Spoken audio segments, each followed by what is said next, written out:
Ah voilà. Là, vous me voyez, vous m'entendez? Ouais. Ouais. Ok, bon, bah on va essayer de commencer le cours comme ça. On verra, mais la semaine prochaine, on va faire sur Teams, comme ça, en plus, ça enregistre directement et ça prend moins de données sur mon PC. Donc, ici.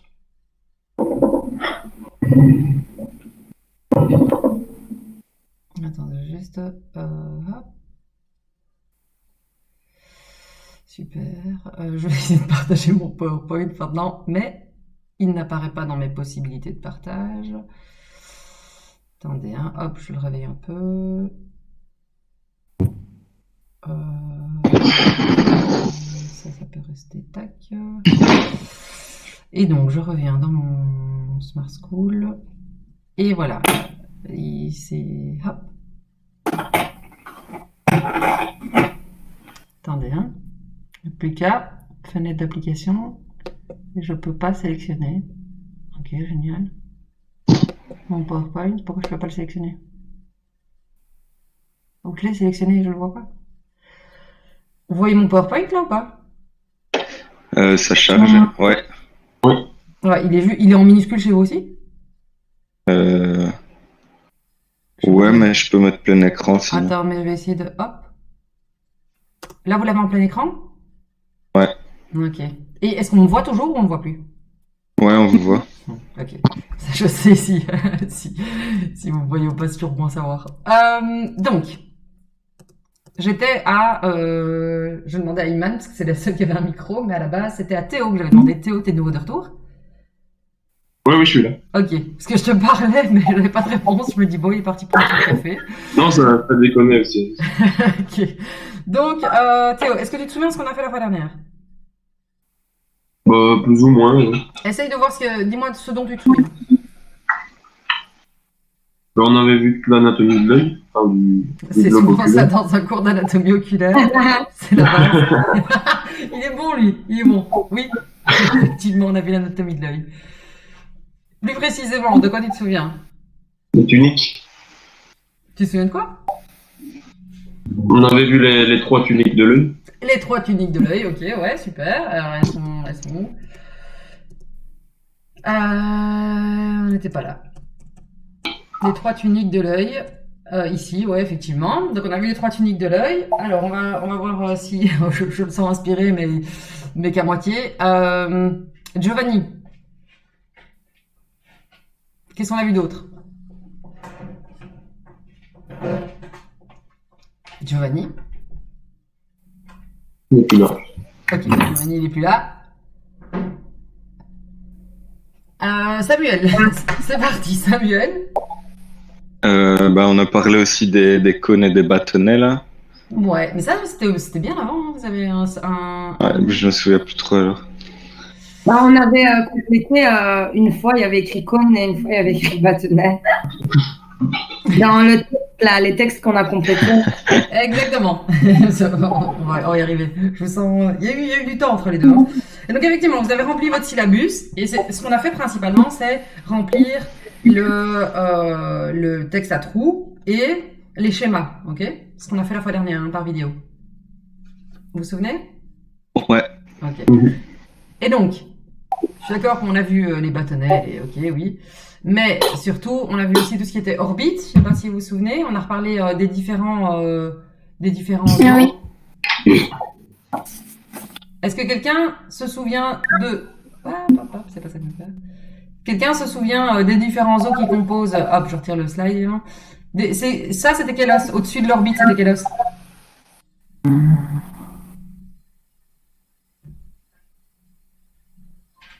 Ah, mais vous voyez en fait un écran partagé.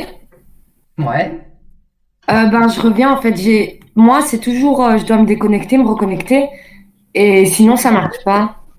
Ah, mais là maintenant, on voit pas. Je parle d'un truc on n'a pas à l'écran. Hein. Le but, c'est pas que vous l'ayez sous les yeux. Ok. Du Donc, coup, de toute c'était façon, là, pour le moment, tu peux suivre. J'ai retiré ça de l'écran, mais c'est quoi cet os-là? qui est quoi? Qui est au-dessus de l'orbite? La sclérotique. Non, non, non, non, non. On n'est plus dans l'œil, on est dans l'orbite. L'orbite, donc c'est pas le globe oculaire, hein. On est bien dans l'orbite, donc tout ce qui est la cavité osseuse qui est formée au niveau du crâne et dans lequel est posé le globe oculaire. Et donc justement, au-dessus, c'est quel os qui compose? L'os frontal. Voilà, l'os frontal, effectivement. Au-dessus, on va avoir l'os frontal. Vous vous souvenez, j'avais parlé aussi de celui-ci. Les pommettes, c'est quel os?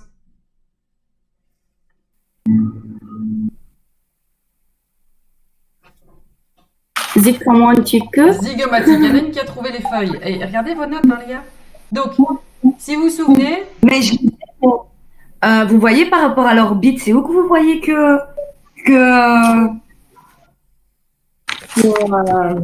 c'était quoi encore frontière ou je sais pas. frontal, l'os frontal.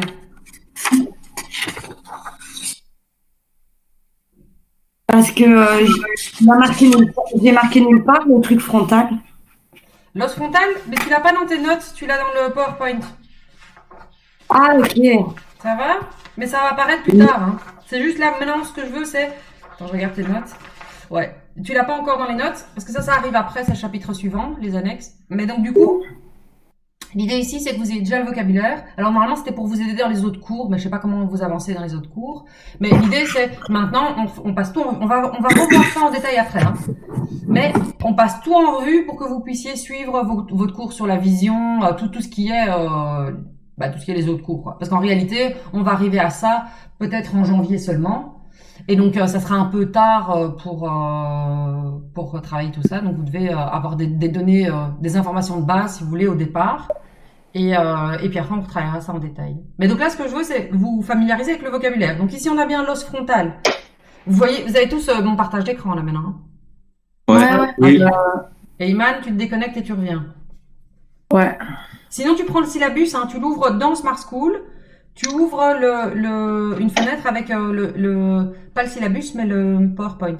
J'ai déjà la fenêtre ouverte, mais je vais quand même essayer. On sait jamais, parce que c'est toujours moi à... Ça a l'air de coincer, ouais.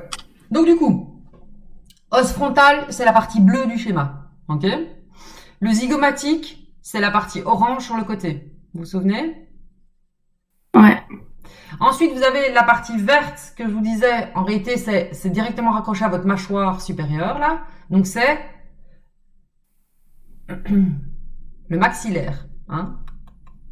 Maxillaire, c'est bien tout ce qui est ici en vert.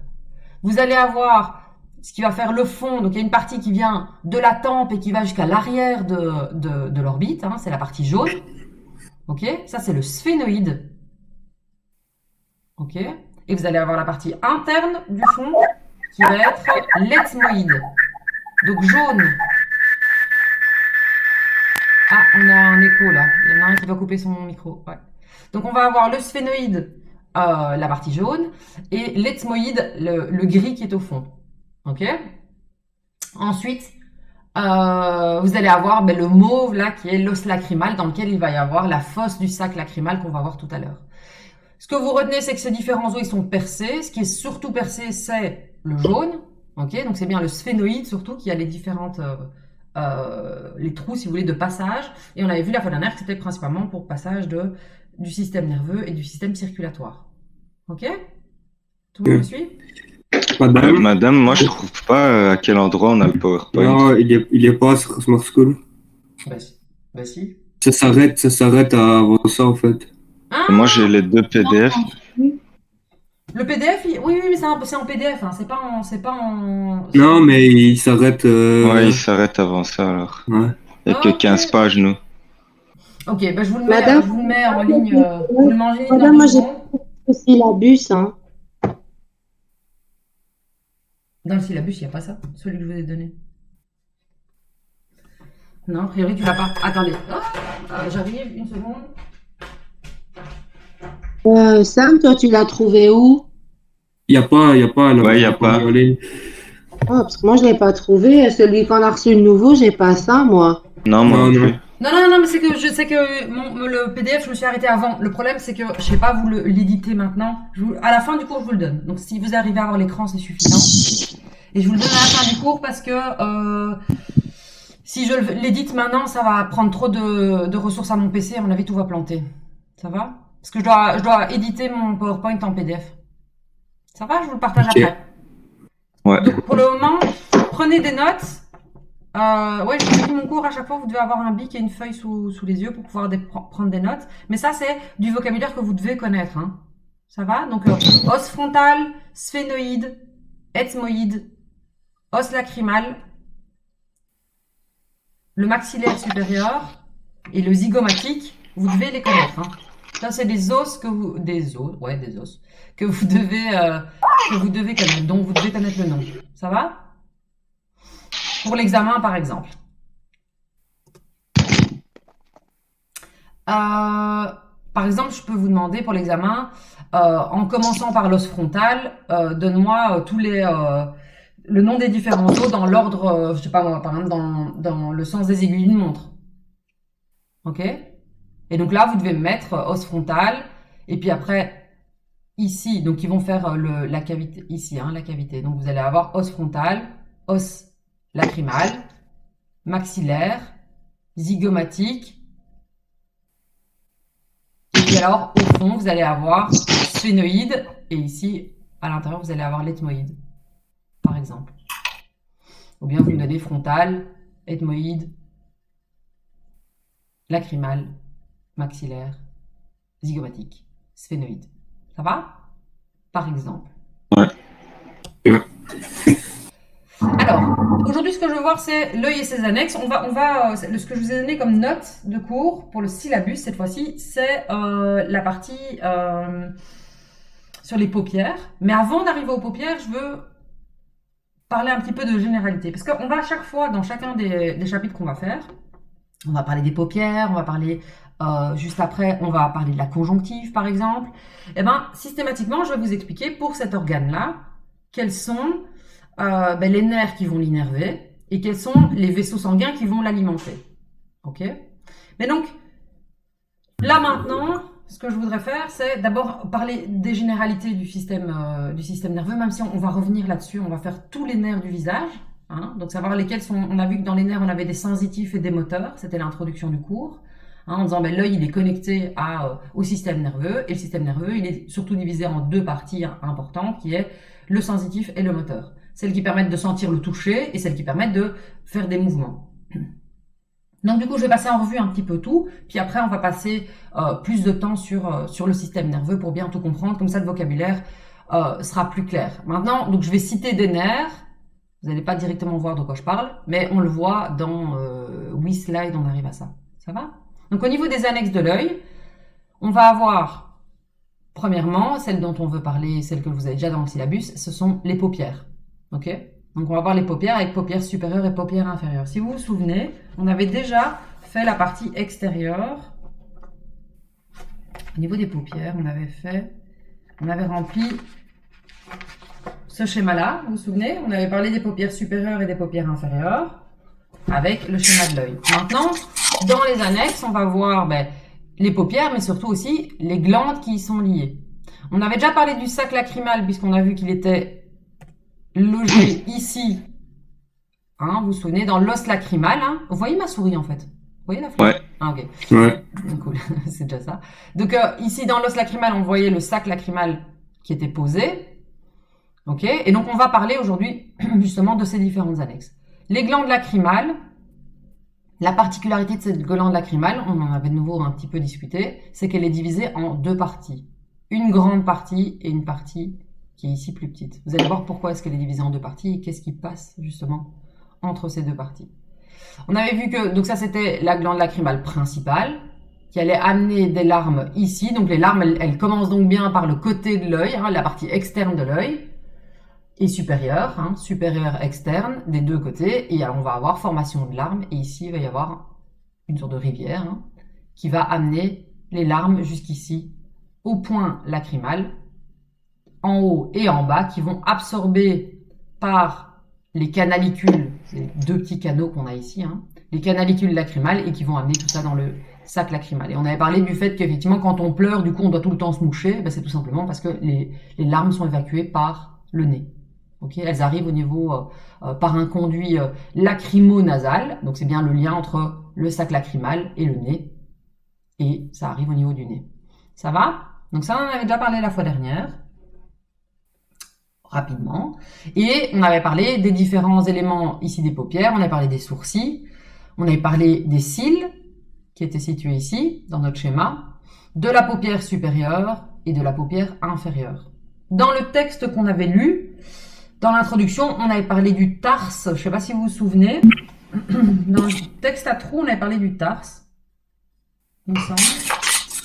C'est moi qui flash? Ça, c'est dans le texte que moi je vous ai fait. On va en parler aujourd'hui alors. Et donc on va parler ici maintenant de la composition complète de paupières supérieures et paupières inférieures. Alors, important, et ça c'est nouveau à titre introductif, on va avoir des muscles dans la paupière. Ok, on va avoir différents muscles de la paupière. Donc ici, c'est une coupe. C'est quoi comme coupe ça d'ailleurs? Vous êtes à quelle page, madame? Je suis au slide avec l'œil et ses annexes. Ah, ok, le 13. Probablement. Qu'est-ce que c'est ça Coupe sagittale. Une coupe à gauche. Sagittale. Exactement. Donc là, c'est une coupe sagittale de la paupière, surtout, hein, parce que le globe oculaire il est pas vraiment coupé. Donc c'est une coupe sagittale de la paupière. Et ici, ben, c'est effectivement une vue de face où on a retiré les téguments, donc on a retiré la peau et les cils et les sourcils, et on va arriver au niveau des muscles. Et donc on va voir que ben, les paupières, elles sont évidemment parcourues par des muscles, mais ce qui va être important de comprendre, c'est qu'il va y avoir des muscles ici qu'on va appeler le muscle orbiculaire, donc des muscles circulaires ici. Si vous regardez, il y a une insertion ici. Hein. Bon, je reviens. Ouais. J'arrive vraiment pas à... Pourtant, la dernière fois, avec le prof, je me suis déconnectée, je me suis reconnectée, le partage avait fonctionné, mais là, je comprends pas que ma connexion fonctionne très bien. Je comprends pas pourquoi il y a que moi qui n'arrive pas à voir. Réessaye. Et donc, ici, je vous parlais des muscles circulaires, et donc au niveau des paupières, on va avoir justement ces muscles circulaires, enfin ce muscle même circulaire, qui est l'orbiculaire, et l'orbiculaire, en fait, il va juste être divisé en 3 parties. Ok? Premièrement, c'est le prétarsal. Prétarsal, c'est parce que c'est au-dessus du tarse, et vous verrez, on va en parler dans 2 minutes. Le tarse, c'est la partie qui est légèrement rigide dans vos paupières. Ok, donc dans vos paupières, il va y avoir une partie rigide. Et en fait, oui, c'est ça, c'était dans la vidéo qui a pas marché que j'en parlais. C'est pour ça que j'ai l'impression de redire ce que j'ai déjà dit. Mais... Donc dans vos paupières, vous allez avoir ici une partie tarsale. Et cette partie tarsale, en fait, c'est une sorte de... Ici, c'est ce qu'on voit ici. C'est du tissu qui est très fibreux. Et il est tellement fibreux, en fait, que ça ressemble presque à du cartilage. Donc, vous vous souvenez, on avait vu les différents types de tissus, hein. En tout début de cours, je vous avais dit, ben, il va y avoir du tissu conjonctif et du tissu cartilagineux. C'est 2 choses différentes. Et ben, ici, c'est un tissu conjonctif, mais qui a presque l'aspect du cartilage parce qu'il est hyper rigidifié. Ça va? Bah, il est hyper rigidifié, c'est pas hyper rigide non plus, mais donc, vous avez votre peau au niveau de votre paupière et en dessous, il y a une protection qui est rigide. Hein, si vous touchez vos paupières quand vous avez l'œil fermé, vous sentez quand même bien que vous n'êtes pas directement sur votre orbite. Ok? Donc c'est une protection supplémentaire. Donc ce tarse, ça s'appelle un tarse, c'est une sorte de capsule quoi, qui est ici dans la paupière. Ce tarse, premièrement, il est important parce qu'il est parsemé de glandes particulières dont on va parler dans peu de temps. Hein, les glandes de Mébomus, donc il est plein de glandes donc, qui vont être utiles au niveau de l'œil. Et ici, on va avoir l'orbiculaire qui passe devant ce tarse. Ok? Donc l'orbiculaire ici prétarsal, c'est la première partie qui est ici. Ensuite, vous avez la deuxième partie, donc celle-ci, qui est toujours l'orbiculaire, mais préseptal. Le septum, c'est la ligne en fait. C'est ce qui va faire la ligne de coupure de l'œil. Et c'est ce que je vous avais dit, ou je sais plus du coup si je vous l'ai dit, que justement on allait avoir le septum, c'est ce qui va séparer la paupière supérieure, si vous voulez, de la paupière inférieure. Et chez qui il n'y avait pas de septum? Je vous avais parlé, non, de ça, de fait que chez certaines personnes il y avait pas ce septum, et du coup il n'y avait pas de séparation. C'est chez les Chinois? Les Chinois. Les Asiatiques, c'était ça. Les Chinois, moi aussi. C'est grave. Donc, il n'y a pas que les Chinois, les Coréens ont la même chose, enfin toute l'Asie, hein, la Thaïlande aussi, voilà. Et donc on va avoir du coup cette différence qui est pas marquée avec entre la paupière supérieure et la paupière inférieure. Pardon. Comment ça se fait qu'ils n'en ont pas? Ben c'est génétique. C'est génétique et donc ici, il va pas y avoir ce septum, il y a pas cette partie qui va retenir les graisses, si vous voulez, parce que vous allez voir qu'il y a une partie qui est plus graisseuse. Hein, c'est l'environnement. Hmm. C'est l'environnement qui fait ça, du coup. C'est quoi? Que c'est À l'environnement. Est-ce que c'est une adaptation à l'environnement? C'est bien possible. Que ce soit Ok. une mutation génétique qui a été maintenue parce que c'était favorable à l'environnement, c'est effectivement quelque chose qui est possible. Donc du coup, d'ailleurs, la plupart du temps, on pense qu'effectivement, ça donne un avantage, enfin que oui, ça crée un avantage sélectif et que donc ces personnes-là, l'idée de la mutation, c'est vraiment que vous allez avoir quelque chose de différent de vos ancêtres, bon, en l'occurrence de vos parents, a priori. Donc vous allez avoir un élément différent et il sera, de manière globale, il sera maintenu dans les générations suivantes si il amène un avantage. Pourquoi est-ce qu'il serait maintenu? Ben, c'est tout simplement parce que ça permet la survie. Au niveau de la vision, par exemple, vous imaginez un myope au temps où les hommes vivaient de la chasse, par exemple. Qu'est-ce qui se passe si t'es myope et que t'es chasseur? Tu manges pas, Voilà. Et qu'est-ce qui se passe si tu manges pas? tu survis pas. Tu survis pas. Point à la ligne. Tes descendants, mais il y en aura pas. Ils auront pas la même mutation que toi, puisqu'ils vont tous crever. C'est aussi simple que ça. Alors qu'aujourd'hui, on s'est rendu compte que la myopie, voilà, heureusement on ne meurt pas parce qu'on est myope. Et donc aujourd'hui, la myopie, c'est pas un handicap particulièrement problématique. Et donc du coup, c'est pas un problème. Et on a de plus en plus de myopes dans la population. J'arrive à voir enfin. Ah, voilà. Et donc là, comme c'est plus un problème, donc du coup, on va avoir des descendants et de plus en plus de descendants qui sont myopes, puisque c'est pas un problème particulier. Ok? Donc tout ce qui est, en l'occurrence ici, je suis pas convaincu que ce soit génétique, mais donc l'idée, ce que je veux vous faire comprendre, c'est que quand tu vas avoir une mutation, à partir du moment où elle te pose problème, elle va réduire tes chances d'avoir des descendants, et donc potentiellement cette mutation-là, elle va disparaître. Si par contre, au contraire, elle donne une bonne adaptation à l'environnement, a priori, tu vas plus facilement te reproduire et donc avoir des descendants qui ont les mêmes caractéristiques. Donc, l'idée, c'est que, effectivement, si ça part d'une évolution, mais alors tu sais pas dans quel sens, hein, j'ai pas de données à ce niveau-là, mais ça pourrait partir dans l'autre sens. Ça pourrait être que à la base, il n'y avait pas de septum et que petit à petit, il y a eu une division et que ça a donné des yeux plus grands ouverts et pour des chasseurs, c'était plus favorable. On n'en sait rien. Faut pas partir du principe que le septum était là et qu'il a disparu chez les Asiatiques. C'est pas. Ils l'ont enlevé. Voilà, a priori, ça pourrait être l'inverse. Hein. Donc dans l'évolution, c'est vrai que souvent on est centré sur nous-mêmes hein, et on pense que nous c'est la forme, et bien les autres c'est des dérives de la forme qui nous ressemble le plus. Mais Non, mais ils sont plus nombreux que nous, hein, de toute façon. De quoi? De toute façon, ils sont plus nombreux que nous. Ils sont plus nombreux que nous, donc effectivement, il y a des chances que ce soit dans l'autre sens. Après, je sais pas si au total, il y a plus d'Asiatiques que de Caucasiens, puisqu'il y a toute l'Amérique aussi qui est représentée. Donc, je sais pas, je connais pas trop les proportions, mais en tout cas, ce qui est sûr, c'est que voilà, il y a un moment, un des deux qui a donné une adaptation plus favorable au milieu dans lequel il était. Donc voilà, effectivement, pour répondre à la question, c'est bien génétique. Ici, on termine avec l'introduction sur l'orbiculaire. On a après l'orbiculaire orbitaire, ok, puis qui lui fait le tour de l'orbite, quoi. Hein, l'orbite qui est donc bien la cavité osseuse, quoi. Ça marche? Bon, le septum, c'est celui qui est devant le septum. Et alors le pré-tarsal, c'est celui qui est devant le tarse. Aussi simple que ça. Ok, on a à chaque fois la version c'est circulaire. Donc ici on a le supérieur et inférieur puisque il s'arrête exactement au niveau de la fente palpébrale, la fente des paupières. Et les autres, eux, ils sont tous rejoints au niveau du tendon et ils font le tour complet. Ça va? C'est ce qui va donner toutes les expressions particulières. Hein. C'est toutes les expressions du visage, enfin au niveau des yeux en tout cas. Quand vous plissez des yeux, ce genre de choses là, c'est l'orbiculaire qui fait tout ça. Ok?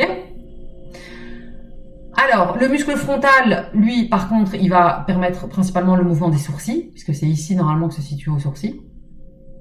Et alors, maintenant, ce qui va nous intéresser, c'est aussi au niveau des paupières, l'autre muscle qui va être le releveur de la paupière, ok, qui est ici. Hein, le releveur supérieur de la paupière, qui va permettre justement de relever la paupière, mais pas seul. Est-ce qu'ici ils ont mis Muller? Non. Et on va voir, ici on voit pas, mais il y a un autre muscle qui est derrière. Donc, l'œil, on en a parlé au niveau du globe oculaire. Ce qu'on essaie de vous faire comprendre, c'est que autour du globe oculaire, il y a plein d'autres choses. Il y a la cavité osseuse, il y a les muscles au niveau des paupières. On verra les muscles au niveau de l'œil juste après. Donc on a les muscles au niveau des paupières et on retient qu'on a l'orbiculaire qui est divisé en 3 parties et le releveur de la paupière qui lui permet de soulever la paupière supérieure. Ok ? Ici, si vous regardez de nouveau, vous avez un schéma avec les 3 parties qui sont... Ici, vous pouvez comprendre que c'est pas aussi facilement distinguable. Hein. Donc, vous avez, première chose, ici, l'orbiculaire. Alors, c'est la première partie, hein, prétarsale, vous pouvez la trouver facilement puisqu'elle n'est pas accrochée au tendon. Hein. Vous voyez, ici, la partie prétarsale, elle est exactement de la taille de la fente palpébrale. Ok ? Alors que les 2 autres parties, mais ici, les 2 sont pas vraiment bien dessinés. Les 2 autres parties, vous avez ici une première couche qui va être la préceptale, et puis l'autre couche qui va plus éloignée, qui va être l'orbitaire. Ok ? On vous dit ici que en plus, au niveau ici de la prétarsale, vous allez avoir ce qu'on appelle le muscle de Riolan. Il y a plein de vocabulaire dans ce cours, donc je vous conseille de prendre des notes. Hein. Le muscle de Riolan qui est ici, ok, on en reparle encore après, mais le muscle de Riolan qui est ici, eh bien c'est le muscle qui va vraiment être tout au bord de la fente, ici, hein, de la fente vertébrale. Et en quoi est-ce qu'il est utile, à votre avis? À quoi il pourrait servir ce muscle de Riolan, qui est vraiment au bord de vos paupières? C'est pour faire du vent. C'est pour éloigner les bactéries et tout. Non, alors ça va être plutôt le rôle des glandes. Ça va être le muscle, il a a priori uniquement un rôle de contraction ou de relâchement. Le muscle, il sert qu'à ça. Il ne sait pas fabriquer autre chose que se contracter ou se relâcher. C'est pas une glande. Hein. Donc un muscle, à quoi servirait un muscle vraiment au niveau du bord? Bah, pour fermer les yeux, non? Alors, pas seulement pour fermer les yeux, pour l'adhérence de l'œil. L'adhérence de la paupière à l'œil, pardon. Donc, en fait, c'est ce muscle-là qui va faire que la courbe, elle est nickel et qu'elle ça colle bien au niveau de votre œil. Vous n'avez pas votre paupière qui flotte comme ça, le bord de votre paupière qui flotterait sur votre œil, mais qu'elle est bien adhérente à l'œil. Ok ? Moi, je l'imagine toujours comme, vous voyez, ces bracelets de vélo là que vous savez dérouler et quand vous tapez, tac, ça se roule autour. Vous voyez le truc? Ouais. Eh ben, moi, c'est comme ça que j'imagine le muscle de Riolan. C'est vraiment celui qui permet d'adhérer complètement. Lui, il se contracte et il prend exactement la forme du globe oculaire. Et donc, ça permet à ce que la paupière soit vraiment collée bien collée au niveau du globe oculaire. Ok ? Et donc ça, c'est au niveau du prétarsal, ça? Ouais, c'est vraiment au bord. Donc c'est le prétarsal, c'est une partie particulière du prétarsal. C'est celui qui est au bord de la fente palpébrale, donc de l'ouverture de la paupière. Ça va? Donc ça c'est une particularité. Maintenant, donc on retient l'orbiculaire, 3 muscles, 3 parties, pardon. Prétarsal, préceptal, orbitaire. Dans le prétarsal, donc celle qui est devant le tarse, hein, cette partie, cette petite capsule ici, eh ben, on va avoir le muscle de Riolan. Et ce muscle de Riolan, c'est vraiment celui qui est tout au bord et qui permet une bonne adhérence de la paupière au niveau de l'œil. Ensuite, on va avoir l'autre partie musculaire dont on a parlé, c'est le releveur de la paupière. Ok, donc celui qui va permettre de relever la paupière. Et le releveur de la paupière, il est, lui, fixé de nouveau au niveau du bord de la... Vous le voyez ici, hein, c'est celui qui est en blanc. Il est fixé au niveau du bord de la paupière supérieure. Et ensuite, vous avez, en plus de celui-là, le muscle de Muller. Donc, c'est pas Riolan, c'est Muller. Riolan, il est horizontal. Muller, il est vertical. Et le muscle de Muller, c'est un muscle qui est en dessous. hein, qui est en dessous du releveur de la paupière et qui s'arrête justement au niveau du tarse. Ici, si vous regardez ce qui est dessiné là, ce rond là, cette partie-ci, c'est le tarse. C'est cette fameuse sorte de demi-sphère, enfin même pas un quart de sphère, qui est un petit peu rigide et dans lequel on va avoir certaines glandes, hein, qui recouvre ici la partie mobile de la paupière.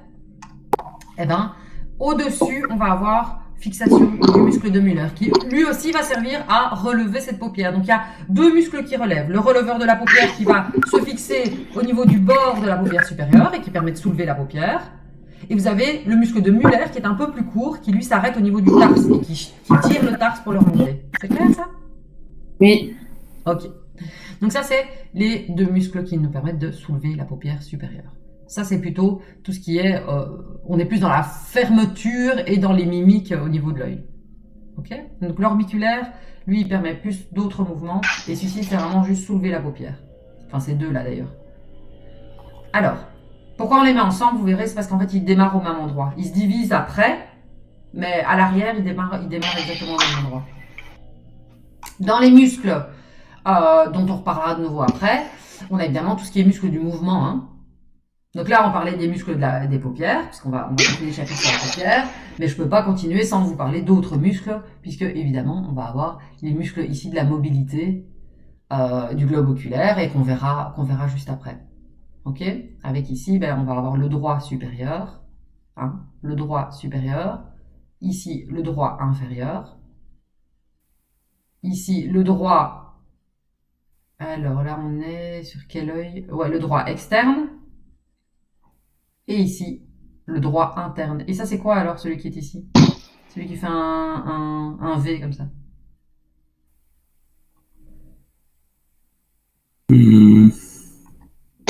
Vous avez déjà entendu parler?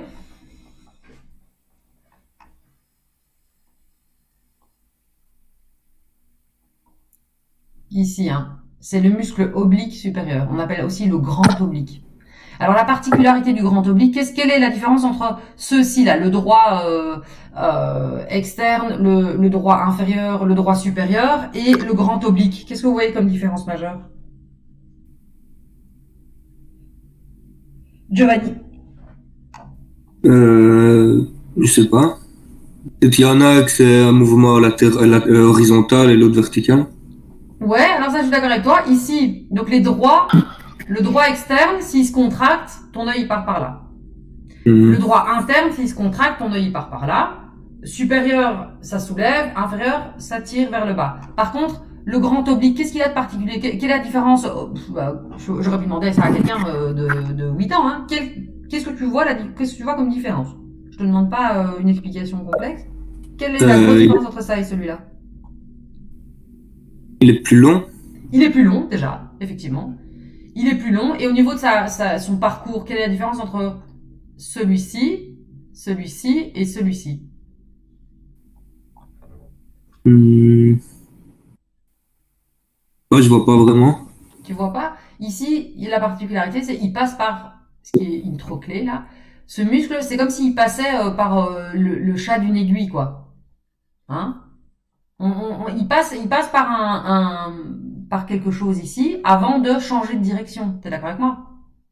Ouais. Tu vois, il démarre derrière, il passe ici au niveau de la trochlée, et puis hop, il change de direction. Ici. Ah ouais, ok. Ok. Alors que les autres, si tu regardes, ils sont droits. Hein. C'est d'ailleurs pour ça qu'on les appelle les droits. Donc, droit latéral, enfin externe, supérieur, inférieur ou interne, c'est des muscles droits. Ils vont s'accrocher au niveau du globe, en réalité c'est pas, ouais, au niveau du globe on va dire, et ils vont tout droit s'accrocher derrière, au fond de ton œil, au fond de ton orbite. On est d'accord?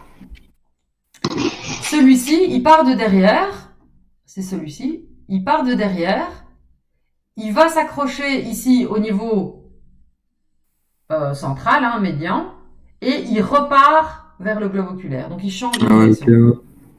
Tu vois la différence? Ouais, ok. Et on a le même en bas. En bas, celui-ci, il va s'accrocher au niveau du nez, quoi, si vous voulez, de l'os nasal, et il va aller s'accrocher en bas. Ici, on ne le voit pas bien sur cette vidéo, mais on le voit bien là. Ouais. Okay. Donc ça veut dire que là, c'est deux muscles qui vont faire comme ça, et comme ça. En fait, eux, ils vont permettre ces mouvements-là. Donc, le mouvement où tu regardes, où tu fais, voilà, tu mènes tes yeux au ciel, mais pas droit, quoi. Donc, c'est eux qui vont pouvoir permettre cette sorte de rotation vers l'extérieur ou rotation vers l'intérieur. Ok?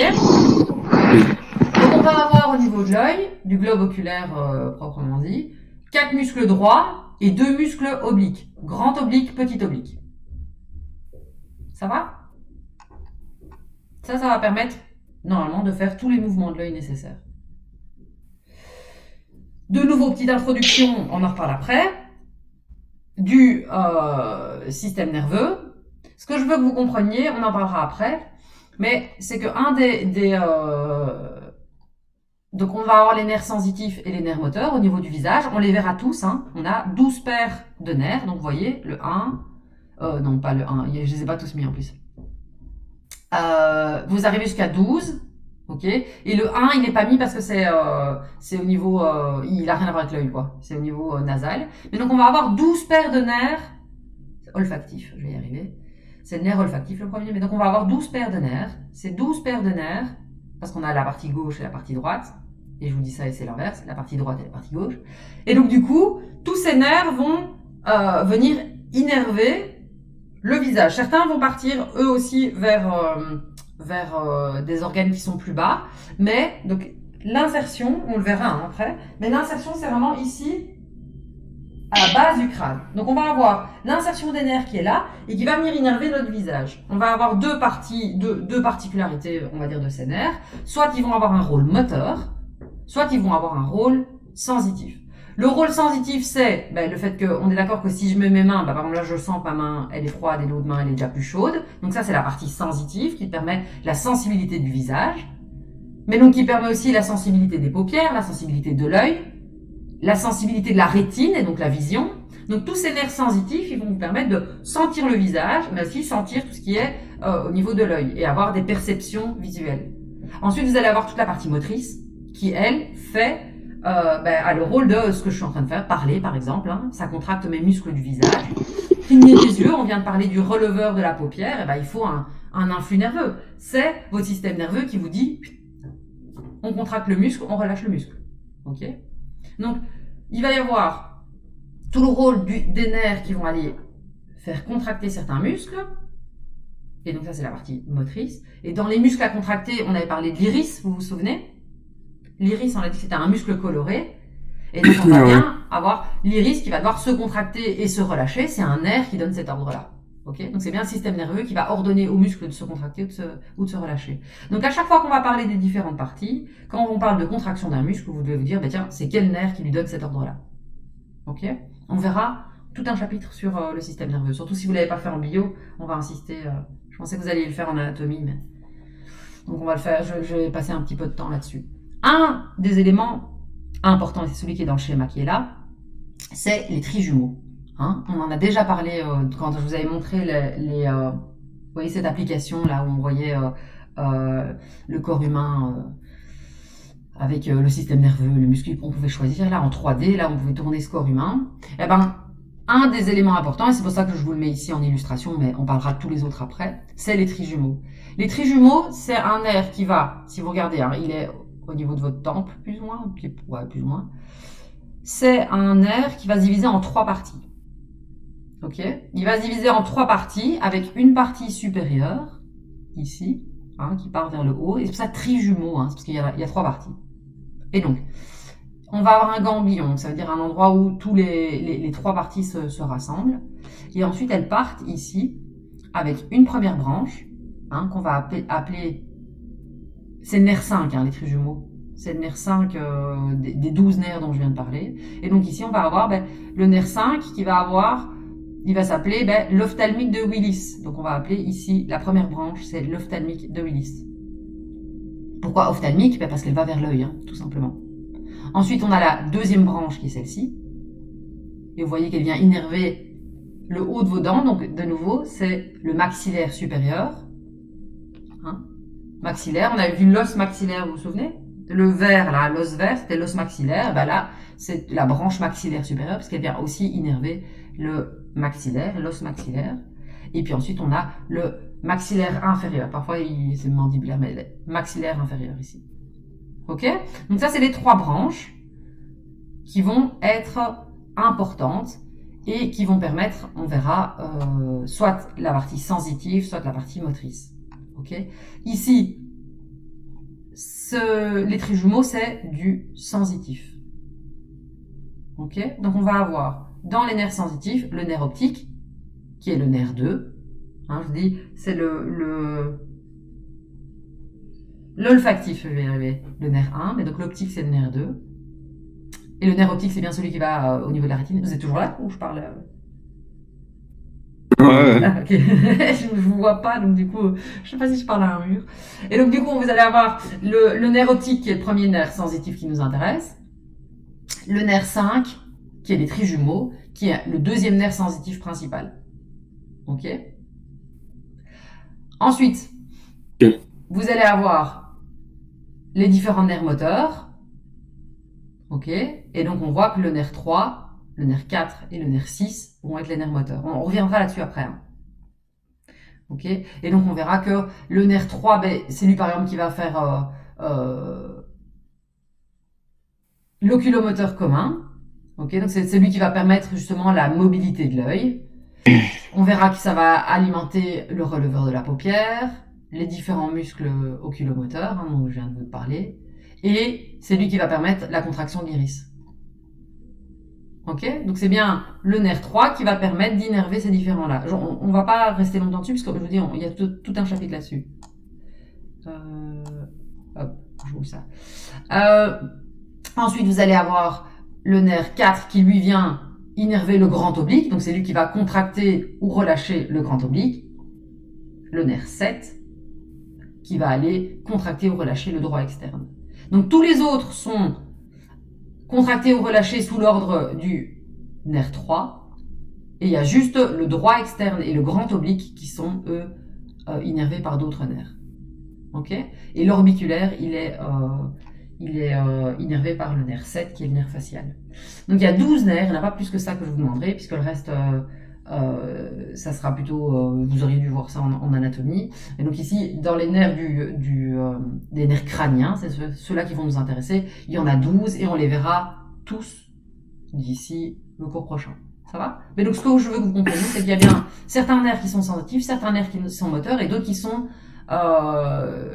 mixtes. Hein. Ok?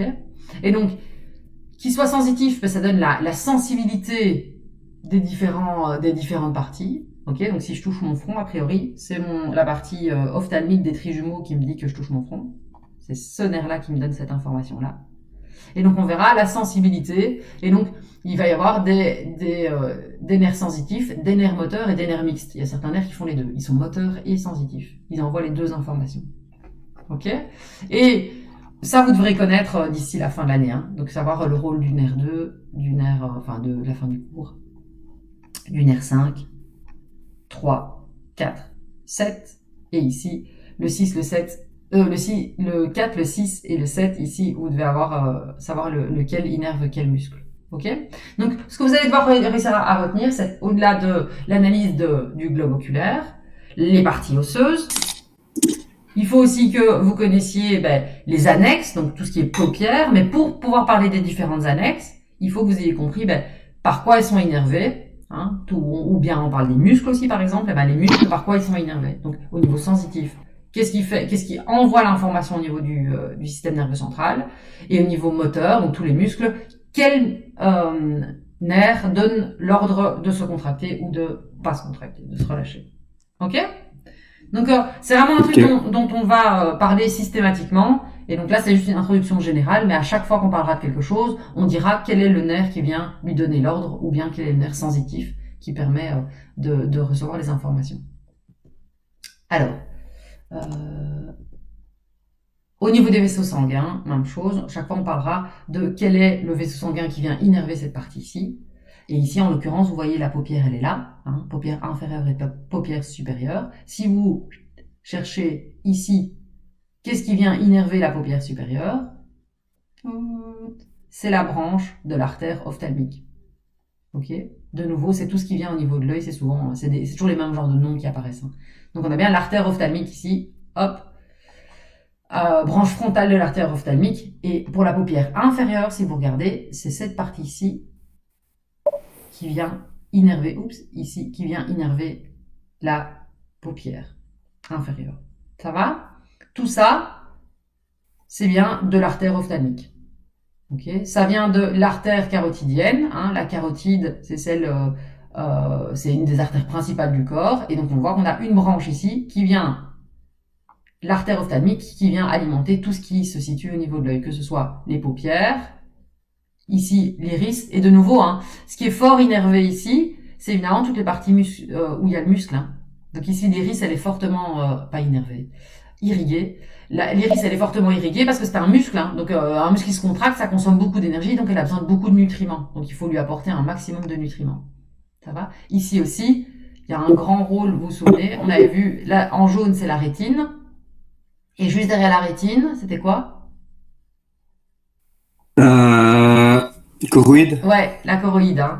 Et c'est elle aussi, vous vous souvenez, la choroïde en avant, là, c'était cette partie-ci, hein, qui était avec les zonules de Zinn et... mais non, je vais pas tomber sur le mot. Le process ciliaire, hein, le corps ciliaire, voilà. Le corps ciliaire, on a vu qu'il y a une partie musculaire aussi, hein, qui permettait la contraction et donc de tirer sur la zonule de Zinn et donc de tirer sur le cristallin. Mais à nouveau, c'est un muscle qui a besoin de beaucoup de nutriments et donc qui va avoir une forte irrigation. Et on avait vu que c'était là aussi que se renouvelait l'humeur aqueuse. Vous vous souvenez les nutriments qui allaient? Donc de nouveau, c'est toute cette partie-ci, la choroïde, comme on a vu, hein, qui est fortement vascularisée. Et ici, de nouveau, une forte vascularisation parce que besoin de nutriments ou parce que besoin d'énergie pour se contracter. Ça va? Donc retenez principalement que tout ça, ce sont des sous-parties de l'artère ophtalmique. Et si vous regardez bien, ben, l'artère ciliaire, donc c'est une sous-division, hein, de l'artère ophtalmique, l'artère ciliaire, eh ben, effectivement, elle va dans la choroïde, elle va jusqu'au corps ciliaire. C'est pour ça qu'elle s'appelle artère ciliaire. Ok? Ça passe par l'artère ciliaire. Et donc, vous avez l'artère ciliaire antérieure. Ça, je vous demanderai maintenant de connaître. Mais ce que vous devez surtout retenir, c'est tout ce qui est artère ophtalmique. Ok? L'artère ophtalmique qui vient irriguer et les paupières et la choroïde et l'iris. Ça va? Vous bougez votre souris? Tu dis quoi? Vous faites plus bouger votre souris? Si, je la fais bouger. Hein, bah, je me disais bien que c'était bizarre. En fait, j'ai toujours le schéma qui est bloqué et je me disais que c'était bizarre parce que je voyais pas ce qu'il est en train de dire. Il y a un souci avec ton... mais je vous dis, ça marche pas assez bien. Je vais vous demander vos adresses et vendredi, on fera Teams. Ce serait mieux. Ça va? Ouais, j'ai pas compris. Vendredi, pourtant, j'ai Internet, donc je sais pas c'est quoi. Non, je te dis, vendredi, on passera par Teams. C'est Smart School qui est un peu... C'est un programme trop long. Pas? Donc, les nerfs. Les vaisseaux sanguins, on en parlera à chaque fois. Et maintenant, le vif du sujet. Il est 9h33, on est encore jusqu'à 10h20. On va rentrer dans les paupières. Et donc, vous avez le texte. Je vous ai envoyé les notes sur les paupières. Vous voulez qu'on fasse une pause maintenant et qu'on commence les paupières après ou on continue direct?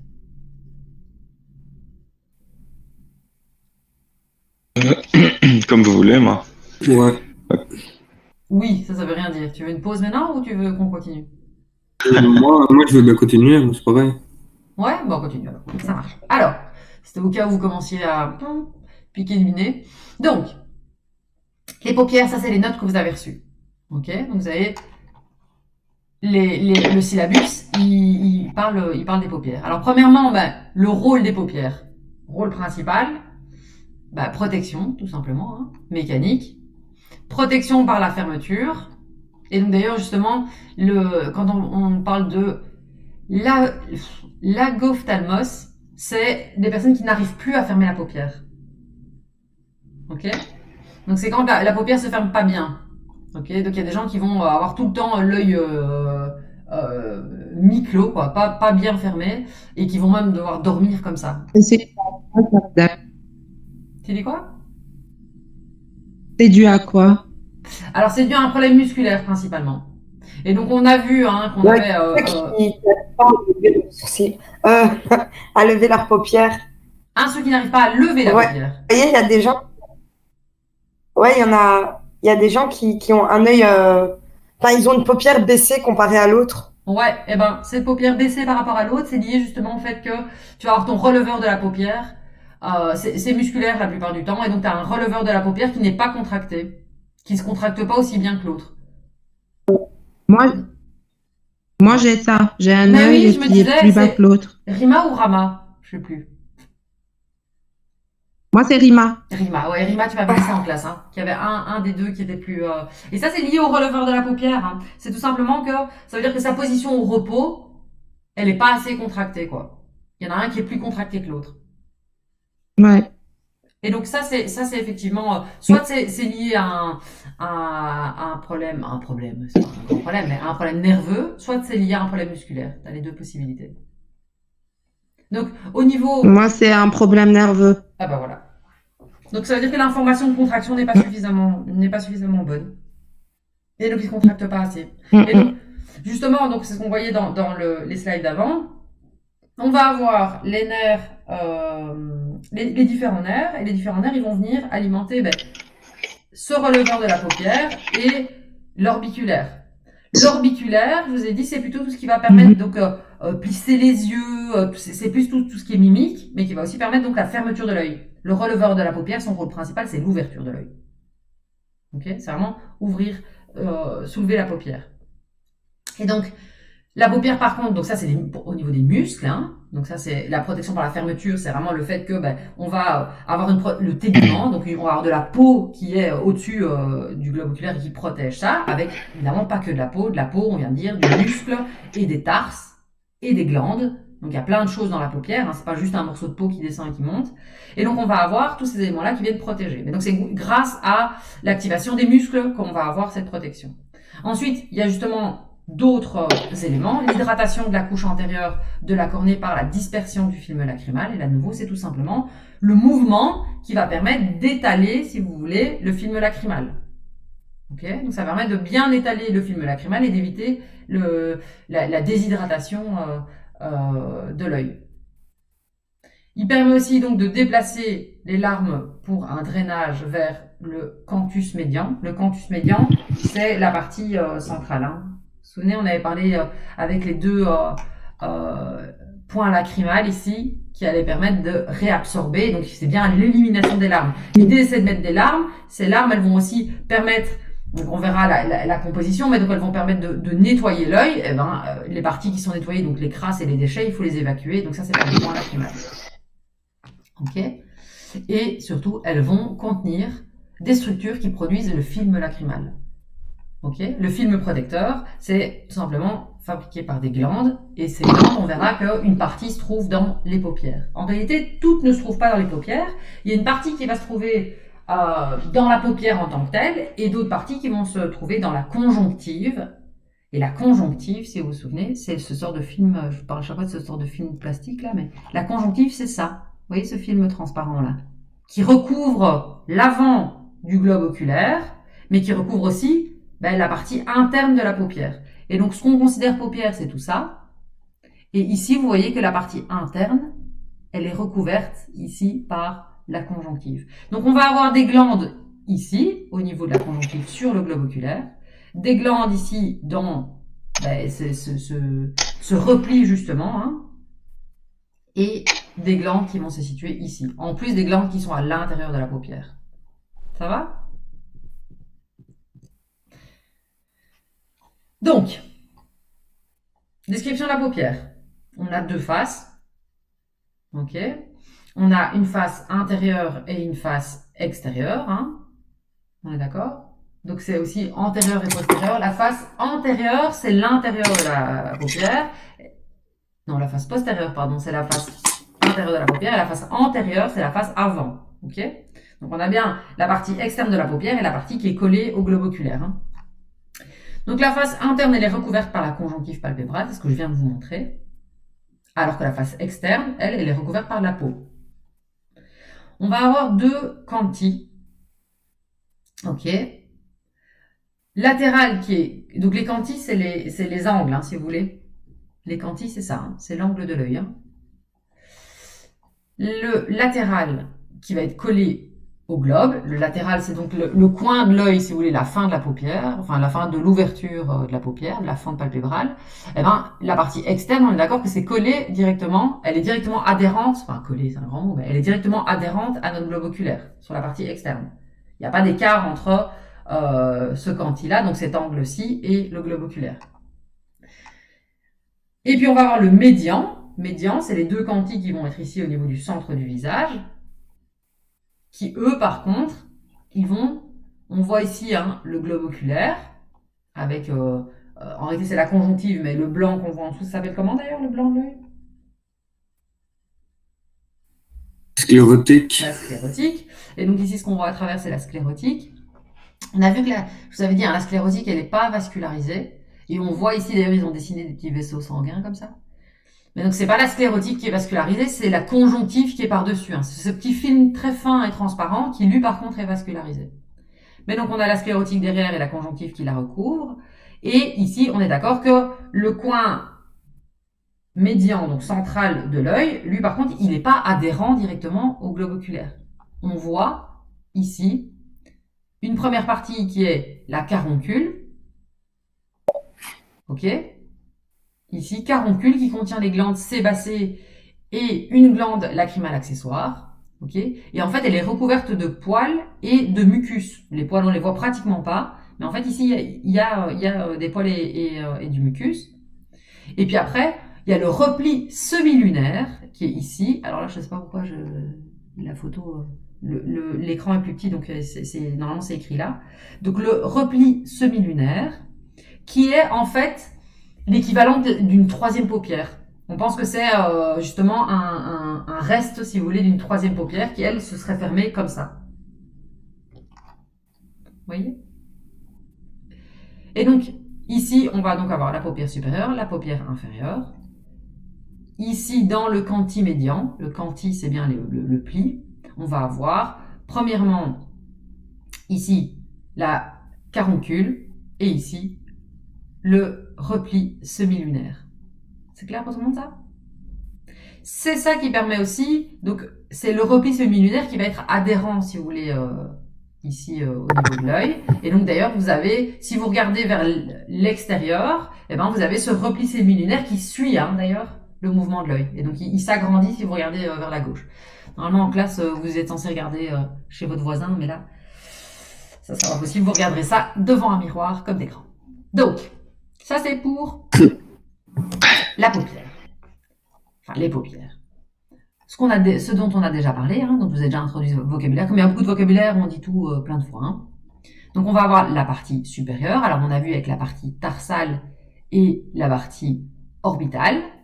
Hein, vous vous souvenez? Donc, on a la partie ici tarsale, hein, qu'on a vu, proche de la fente palpébrale, elle est pauvre en graisse, la peau est fine, et elle contient le tarse recouvert, elle recouvre l'orbite. Donc ça, c'est vraiment la partie mobile, hein, c'est celle qui est la partie supérieure mobile qui passe au-dessus de votre globe oculaire.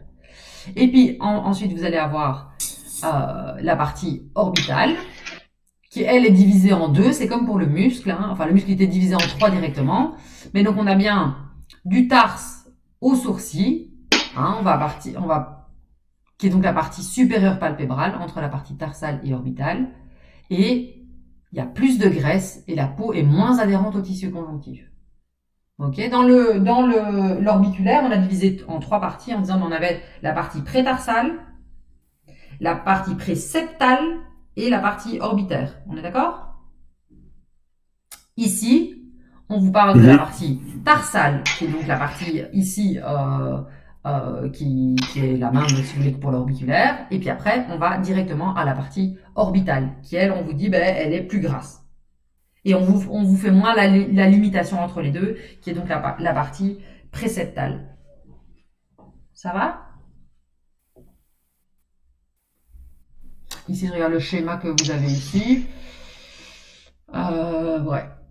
Ouais, ils mettent pas plus de précision. Mais donc, ici, si vous voulez, les paupières, on les divise en 2 parties et l'orbiculaire, le muscle, il est divisé en 3 parties parce qu'on signale la partie entre les deux, qui est donc la partie pré-septale, qui est devant le septum. Oups.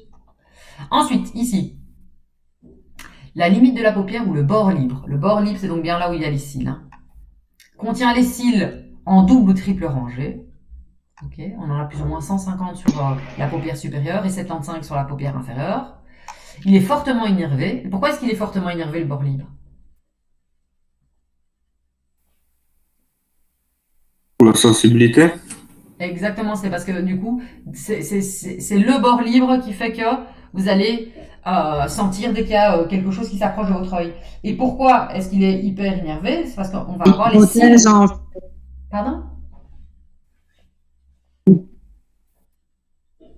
Pour protéger, il protège. Exactement, et donc il doit sentir l'arrivée de quelque chose. S'il y a une mouche qui vient par exemple vers votre œil, eh ben, c'est tout simplement c'est les cils. Les cils sont super sensibles. D'ailleurs, vous pouvez le faire, hein, touchez vos cils, vous allez voir que c'est hyper sensitif. Hein. Et donc en fait, c'est parce que les cils vont être une extension, si vous voulez, c'est insupportable, vont être une extension de votre système sensitif parce que tout simplement, ils sont innervés à la base. Et donc dès que le cil est touché ou est en mouvement, il y a une information qui revient pour vous dire, tiens, on est en train de toucher le cil. Et donc c'est une protection supplémentaire, si vous voulez, du globe oculaire. Et donc c'est pour ça que c'est fortement innervé, parce qu'il va y avoir le bord qui est innervé, vous le sentez d'ailleurs, et les cils aussi, la racine des cils qui est innervée pour pouvoir sentir tout mouvement au niveau des cils. Ok? Les cils ils sont renouvelés tous les 5 mois en moyenne. Alors, il va aussi contenir 25 à 35 pores, et c'est les pores des glandes de mébomus postérieures aux cils. Donc on verra que au niveau des... Justement, là, on le voit dans l'autre. Ici, justement, vous allez avoir les cils, ici, et à l'arrière du cil, donc ici, c'est bien l'œil, il est ici. Hein. À l'arrière du cil, vous allez avoir le pore, donc des petits trous, des petites sorties, si vous voulez, des glandes de mébomus. Et les glandes de mébomus, c'est des glandes qui sont dans le tarse. Hein. Cette partie rigide, je vous ai dit, en fait, à l'intérieur, il y a des glandes. Eh bien, ce sont les glandes de mébomus. Et les glandes de mébomus, elles vont... faire sortir leur sécrétion juste ici, donc à l'arrière du cil. Ok? Donc postérieur au cil, c'est donc bien à l'arrière du cil. Ok? C'est là aussi où va débuter la conjonctive. Hein? Donc c'est bien au niveau du bord libre que commence la conjonctive. La limitation, c'est pareil, au niveau du cil, à l'avant du cil, vous avez de la peau extérieure, à l'arrière du cil, vous avez la conjonctive, la partie intérieure de la paupière. Ok? Et donc on va avoir ici 2 portions. Hein. Une portion qu'on va appeler la portion lacrymale et la portion ciliaire. La portion lacrymale de la paupière, c'est cette partie ici à l'intérieur. Vous voyez, hein, ici, il n'y a pas de cils. La portion lacrymale, elle n'a pas de cils. Et elle contient une élévation qui s'appelle la papille lacrymale. Et donc, c'est cette élévation qui contient le point lacrymal. Le point lacrymal, vous l'avez déjà tous vu dans votre œil. Si vous regardez dans l'image précédente, ici. La papille, c'est le fait que c'est rehaussé ici. Et en fait, c'est un peu décalé au-dessus et en dessous pour justement se fermer exactement, correctement. Mais donc, vous allez avoir ici la papille avec le point lacrymal inférieur, mais il y a le point lacrymal supérieur. Hein. On l'avait dans l'autre ici. Vous voyez? Le point lacrymal supérieur et le point lacrymal inférieur. Et on a bien la papille qui est cette sorte de bosse qui est ici. Ça va? Et donc, on a une partie ici qui est lacrymale parce que vous voyez ici, d'ailleurs, on voit plutôt... une muqueuse, donc on voit que c'est beaucoup plus sensible, donc c'est plutôt la partie lacrymale, et ici la partie ciliaire, c'est le reste de l'œil. Ça va? Ouais. Donc elle est en 2 parties, partie à l'avant ici qui est la partie lacrymale, et ici la partie ciliaire. Ici on en fait les cils un peu loin. Ok? J'étais là. Et donc, la partie lacrymale, c'est que 1/6 de l'œil, alors que la plus grande partie, 5/6, c'est la partie ciliaire. Ça va?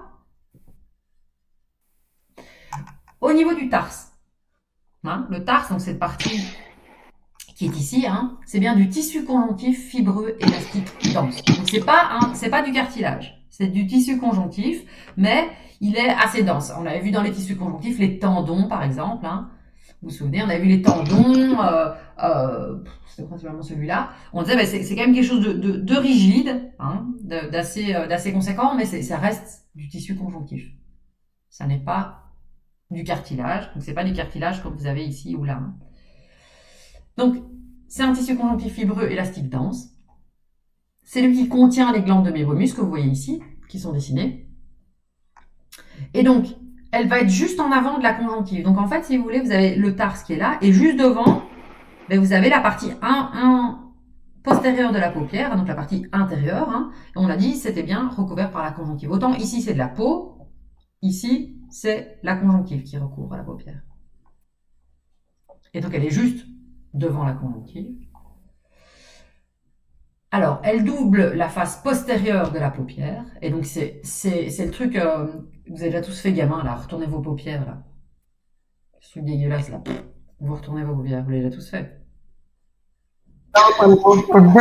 Non, moi, ça me dégoûte, mais bon, voilà, le truc, voilà, où t'as l'air d'un monstre, là. Eh bien, quand tu fais ça, si tu regardes au miroir, tu verras d'ailleurs des sortes de lignes blanches, comme ça. Des sortes de, des petits zigzags blancs, comme ça. Eh ben, en fait, ces lignes blanches, c'est les glandes de mébomus que tu vois. Elles sont visibles, en réalité, dans la face intérieure. Ok, donc elles sont juste derrière la conjonctive, et la conjonctive, c'est quelque chose de relativement transparent. Hein. Donc, on voit directement le tarse derrière. Ok, mais donc, c'est elle qui va aussi, comme il n'y a pas de peau, hein, et la peau, on avait dit que c'était un tissu épithélial et du tissu conjonctif, hein, donc il y a quand même une vraie protection. Et puis en plus ici derrière, vous voyez qu'il y a des muscles. Donc il y a quand même une vraie protection. À l'arrière, elle est peu protégée. Bon, elle est collée au globe oculaire, donc a priori il va rien lui arriver. Mais si elle a une crasse dans l'œil, quelque part ça pourrait très vite être abîmé. Mais donc il y a bien la conjonctive et le tarse, il vient renforcer la protection intérieure de l'œil. Ok ? Donc elle vient doubler la face postérieure de la paupière. L'artère palpébrale est sur la surface antérieure. Et donc, l'artère palpébrale, elle passe ici.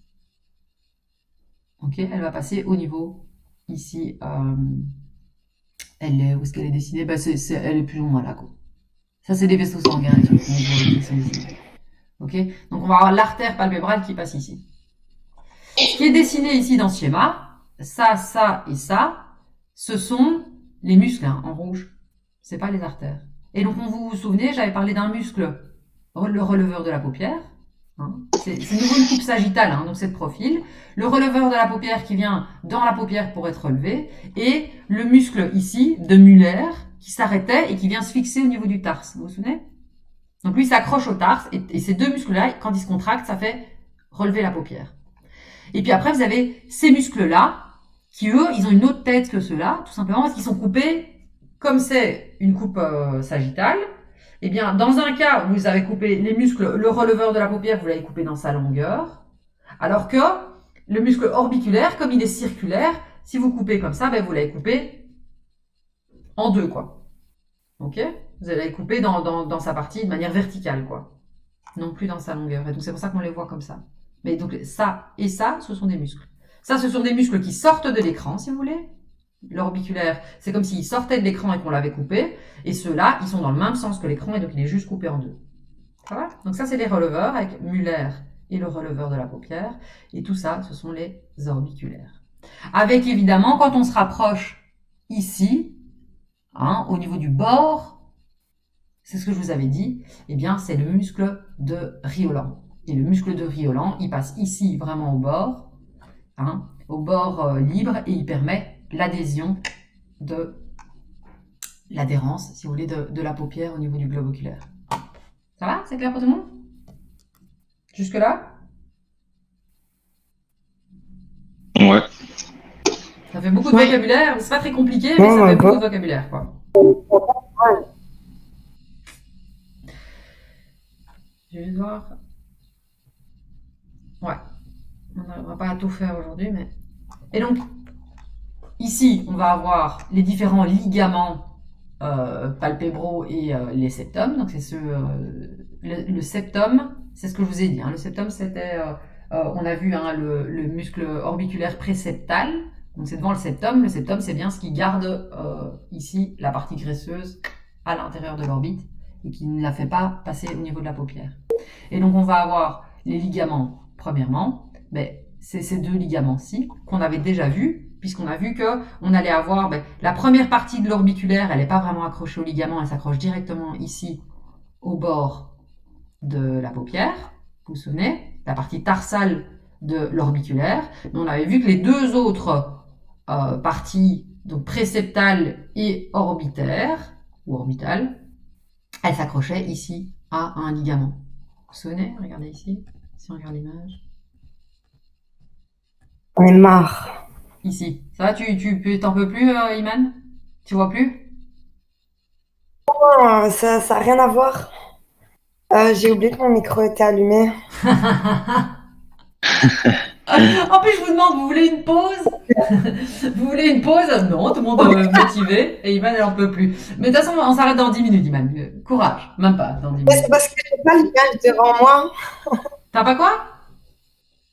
L'image est restée bloquée à, je crois, l'image est restée bloquée à net sensitif et moteur, quoi. Ça fait un moment, là. Ah oui, non, on n'est plus là du tout. Et c'est vrai que ça va être compliqué. Mais je dis, on va passer sur Teams. On va changer de truc. Et donc, tu vas juste te tenir le coup aujourd'hui, puis après, tu auras le cours. Mais de toute façon, a priori, c'est enregistré. J'espère que ça fonctionne. Et donc, du coup, tu auras accès. Mais bien que mon écran n'est pas encadré de jaune, donc j'ai un doute sur le fait que ça enregistre. Mais bon. Et donc, ici, c'est bien le tendon. Hein. Vous voyez les tendons dont on parle? Le tendon où on va avoir l'accroche ici de l'orbiculaire préceptal. Et c'est ici aussi que va s'accrocher l'orbiculaire orbitaire. C'est ce tendon-là dont on parle, qu'on voit ici. Hein, c'est ce tendon au ligament. Vous voyez, ici, ils appellent ça les ligaments. Mais donc, on va avoir justement ces différents... ça dépend des ouvrages hein, qui parlent parfois de ligaments et de tendons. Et normalement, c'est pas la même chose. Mais tout le monde n'est pas d'accord. Et donc ici, on va plutôt utiliser le mot ligament, qui vont donc faire le renforcement des tarses, ok, qui réunissent les deux tarses. Hein, donc on va avoir... Non, c'est... Tendon et ligament. Premier changement, je rétro-pédale. Grosse différence, c'est qu'il y en a un qui va être lié, qui va lier le muscle à un os, et il y en a un qui va lier des structures. Et donc ici, on a vu le tendon de l'autre côté, c'était bien ce qui reliait les muscles orbiculaires à l'os, qui s'accrochait ici au niveau de l'os nasal. Et ici, par contre, on parle pas d'accroche directement au muscle, mais on parle des ligaments, parce que les ligaments, ils vont accrocher ici en l'occurrence, les tarses les uns avec les autres. Ok? Donc en fait, devant, vous avez le tendon. Ça marche? Le tendon est passé ici. Yeah. Ça va? Et en fait, à l'arrière, tu as le ligament. Et donc ici, l'idée, c'est quoi? C'est que tu vas avoir ton ligament, ici, hein, je vous dis, on parle pas, c'est pas une accroche au muscle. Et donc ici, on va avoir le ligament. Parce que l'an dernier, justement, j'ai mis des heures à chercher la différence entre ligament et tendon. Donc c'était ça la conclusion de l'an dernier. Et donc le ligament ici, il va être accroché au tarse supérieur et inférieur.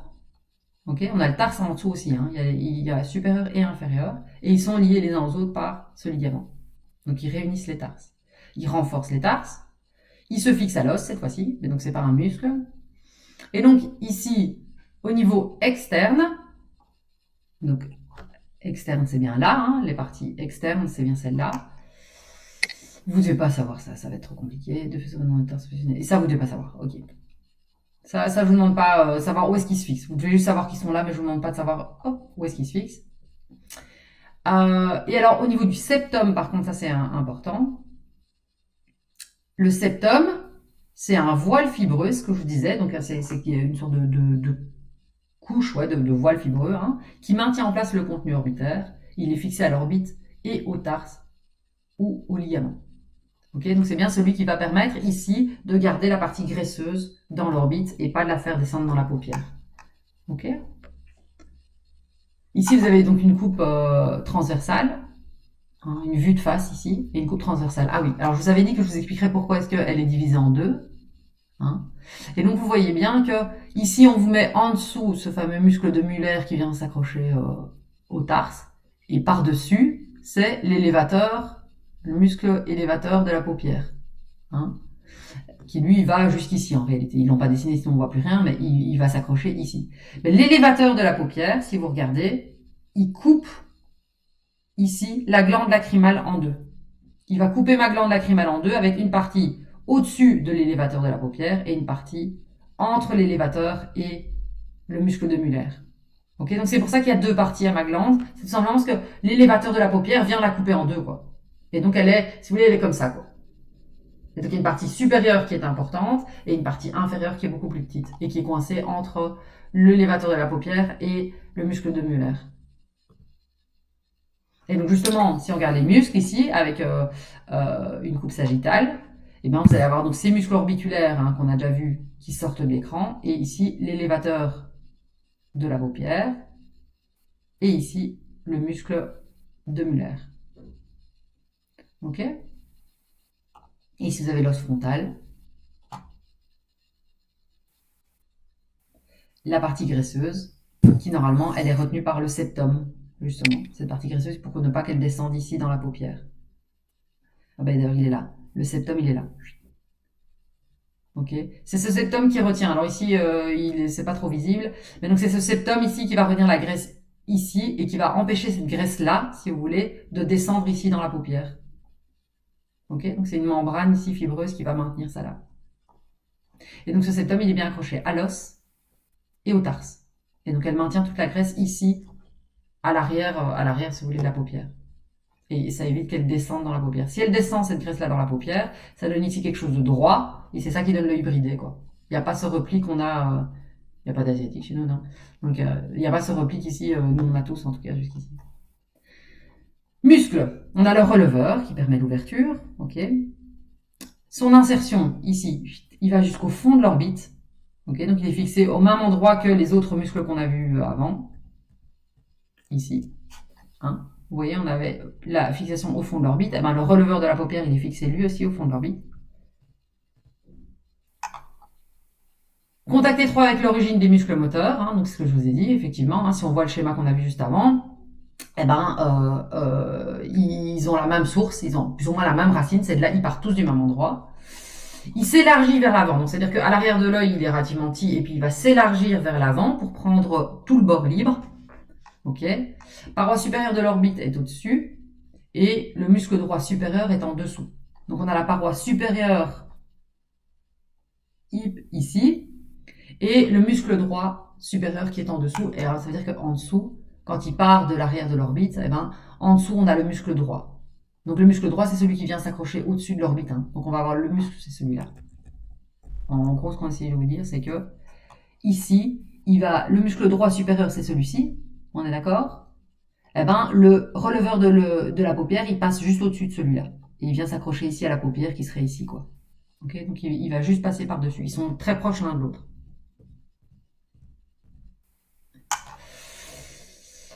Et la face inférieure se détache en muscle lisse, le muscle de Muller, hein, qui lui se fixe au bord du tarse. Et donc, ça, c'est la face inférieure, en dessous, quoi, qui vient se détacher et qui s'accroche, elle, ici. Donc, lui, il continue dans la paupière. Alors que celui-ci, il vient s'accrocher au niveau du tarse. Et juste à retenir, c'est que c'est un muscle lisse. On verra après que les muscles striés, c'est tous les muscles volontaires, c'est tous nos muscles. Et les muscles lisses, normalement, c'est tout ce qui est muscle involontaire. Les muscles lisses, c'est par exemple les muscles du tube digestif, okay, les muscles des glandes, les muscles du système respiratoire. Donc tous ces muscles lisses, normalement les muscles lisses, c'est tous les muscles qu'on ne contrôle pas. Et le seul muscle strié qu'on ne contrôle pas, c'est le cœur. Le cœur, c'est un muscle strié, qui donc est le même muscle que vos muscles des bras et des cuisses, par exemple.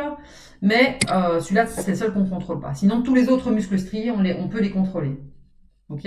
Donc le muscle strié qu'on ne contrôle pas, c'est le cœur.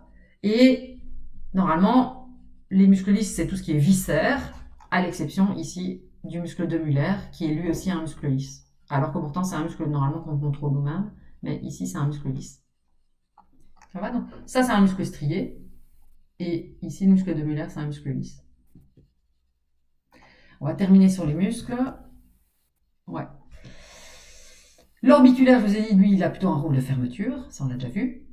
Ok. Il est aussi la portion palpébrale et orbitaire. Donc de nouveau, là, c'est parce que j'ai repris la même division, mais donc il est bien divisé en trois, hein, parce qu'il y en a une des deux qui est divisée en deux. On va avoir le muscle de Riolan, hein, dont on a parlé, qui est ici. Ok. Entre les cils et la conjonctive, et il maintient la paupière collée à l'orbite. On a une portion marginale avec les canaux lacrymaux, une portion prétarsale, qui est juste devant le tarse, une portion préceptale, qui est donc la partie ici au-dessus, hein, qu'on a vu, intermédiaire, et on va avoir le muscle de Horner, partie lacrymale de l'orbitaire, ça on verra après. Et puis après on a la partie orbitaire, ici, qui est la partie la plus extérieure du muscle, donc qui est celle qui passe juste en dessous des sourcils. Ok? Donc ici, je vais changer, je vais le faire en trois parties. Comme ça, c'est plus simple. En fait, c'est la partie palpébrale qui est divisée en deux et la partie orbitaire qui est... Voilà. Mais je vais le faire en trois parties, comme ça sera plus clair. Ça va? Donc au niveau des muscles des paupières, on a bien le releveur avec le muscle de Muller. Et ensuite, on va avoir ici l'orbiculaire, qui est donc celui-ci, qui est divisé en trois parties. Ou en deux parties, dont une est divisée en deux. Ça va? Ok. Bien. Ça fait beaucoup de vocabulaire. Hein. C'est un peu, Ouais. c'est un peu Ouais. difficile à avaler. Et alors, attendez, soyez prêts parce que la partie suivante, là, les glandes, c'est aussi plein de vocabulaire. Donc, c'est pour ça que j'essaye déjà Et- d'éliminer tout le vocabulaire qui ne vous servira pas pour aller vraiment à l'essentiel. Mais il y a énormément de vocabulaire. Hein. Donc c'est pour ça que ça sert à rien qu'on trace dans ce cours et que je vous donne plein de vocabulaire et que vous n'allez jamais emmagasiner. On va essayer, chaque fois vous allez voir qu'on va revenir sur des trucs pour que ça devienne du vocabulaire que vous puissiez utiliser plus ou moins tout le temps. Quoi. Ça va? Mais donc la suite on fera vendredi. Hein? Vendredi, Et madame, Ouais. l'examen, ce sera tout d'un coup ou vous allez séparer en plusieurs parties? Tout d'un coup. D'un coup.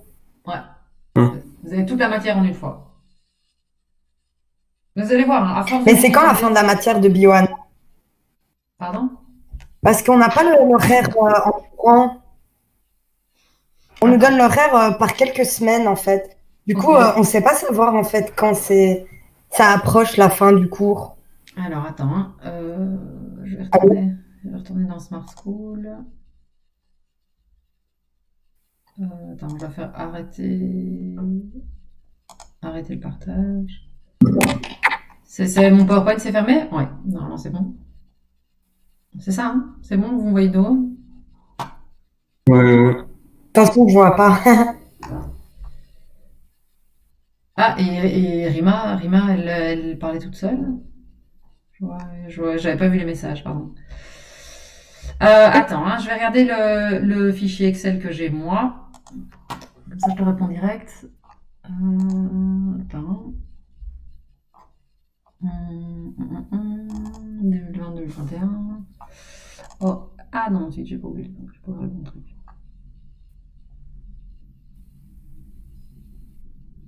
C'est pas ça que je voulais ouvrir.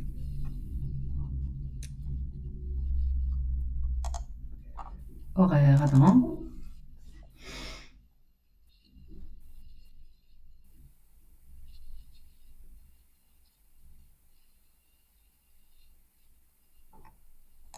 Alors, moi, qu'est-ce que j'ai? Au niveau de l'horaire, j'ai... Non, ça c'est optique. Avril, je sais plus. Alors, moi, j'ai cours d'anatomie oculaire. Attends, décembre, janvier. Janvier, j'ai encore chimie. Janvier, j'ai encore anatomie oculaire. Et puis après, mercredi 20 janvier, j'ai encore anatomie oculaire. Ah ouais, vous, ça s'arrête en janvier. Donc moi, j'ai cours d'anatomie oculaire jusqu'au 20 janvier et de chimie jusqu'au 13 janvier. Non, ça c'est anatomie oculaire le 13 janvier. Et jusqu'au 6 janvier, on a chimie. Ouais, c'est un peu débile. On a juste 2 cours après les vacances, quoi. Ouais, ok. Ouais. Donc on a cours jusqu'au 18 décembre. Et donc voilà, on a cours jusqu'au 18 décembre, chimie et anatomie oculaire, comme maintenant, donc 2 heures le mercredi, 2 heures le vendredi et chimie 2 heures le vendredi. Et après, on a encore le 6 janvier, 2 heures de chimie. On a juste 2 heures. Donc a priori, on va organiser l'examen quelque part par là, quoi, après. Donc l'examen, il sera plutôt fin janvier. Vous croyez que ce sera présentiel? J'espère, mais c'est mieux. C'est mieux. Après, si c'est pas en présentiel, je changerai ma manière d'interroger, quoi. Mais en gros, si c'est en présentiel, c'est un examen assez classique.